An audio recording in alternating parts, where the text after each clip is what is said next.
Hello, I'm Mike O'Hara from the HFT Review, and I'm here with Mike Barker, Head of Software, and Campbell Millar, Chief Risk Officer of LMAX Exchange, the professional FX exchange. Gentlemen, good morning. Morning. Morning, Mark. First of all, what can you tell me about LMAX? A little bit of background of who you are and what you do. LMAX is the first regulated FX MTF in Europe, and what we're trying to achieve as a regulated MTF is to offer a true exchange model and revolutionize the FX industry as it stands today.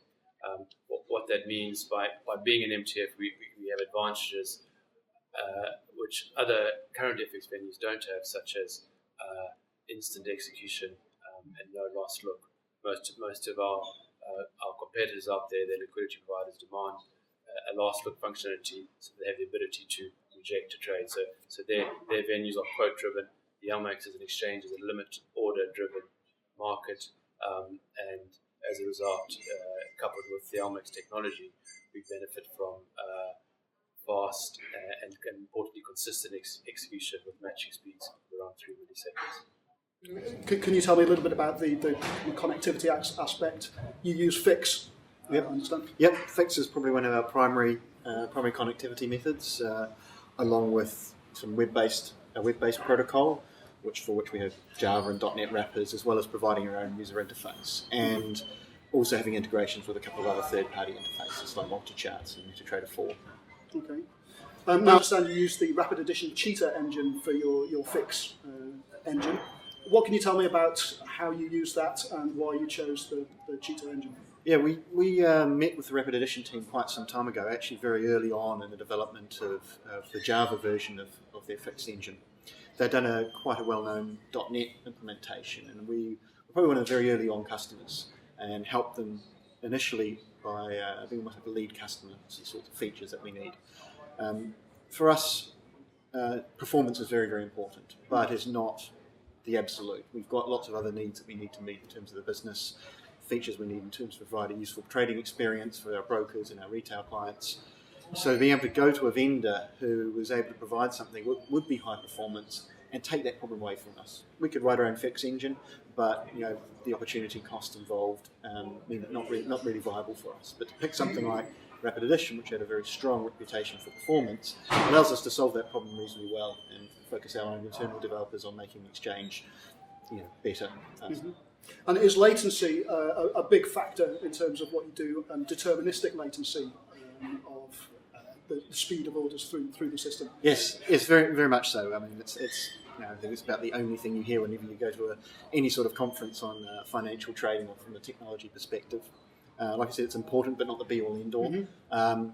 Certainly, one of the aspects I really like personally about Rapid Addition is it's got an enormous amount of growth space for us. Our latency is very good at the moment, but some of the features that Rapid Addition have currently and some of the features that they're looking to bring out in the future give us a huge amount of space to grow in that as well. So we're pretty good at the moment. We know we could get a lot better, and Rapid Addition is one of the tools we use to get there. Okay. In terms of risk, how does the FX connectivity and the FX engine fit in with all of that? Well, I think FX is the industry standard within the financial services space, and it is known to be the most reliable connectivity option. So it offers the least risk to us in terms of connectivity option. Okay, I'd be interested in understanding from you how competitive this marketplace is, the professional FX marketplace, and how you stay ahead of your competitors. Well, like I said earlier, at the moment we are the only pure FX exchange. I think our competitors would be the multiple ECNs that exist out there, and the real difference between the LMAX Exchange and those ECNs really is that those ECNs often bespoke their liquidity. So according to a different client type, they will send out different prices. Most of their liquidity providers, if not all, will have a last look, so they'll have the ability to re-quote a client if they don't like the look of a trade.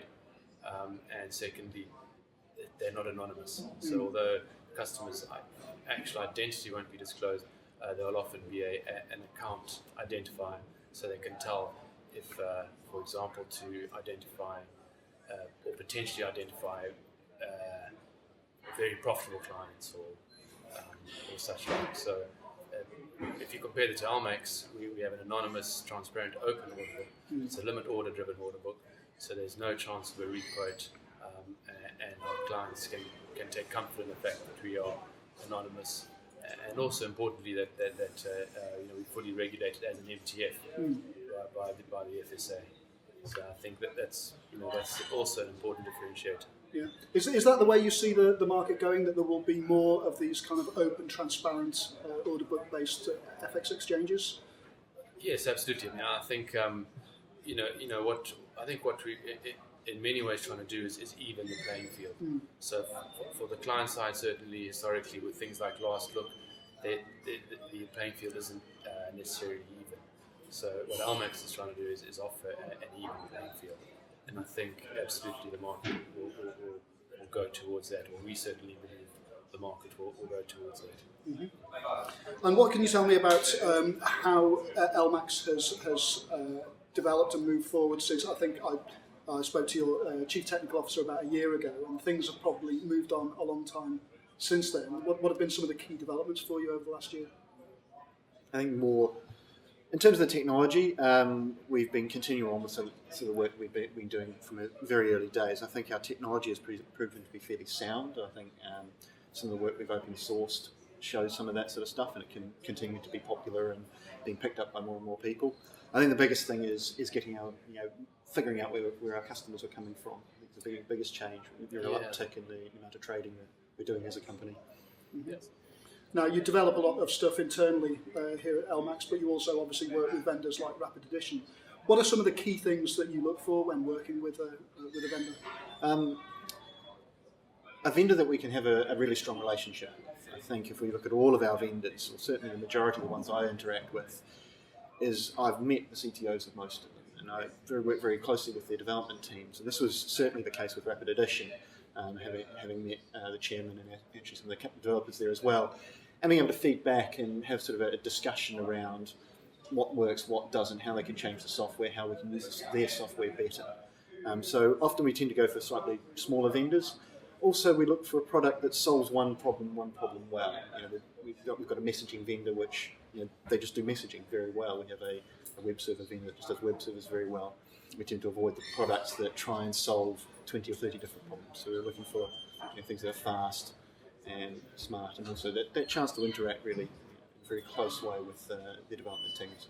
And just finally, what's the future for what does the future hold for LMAX?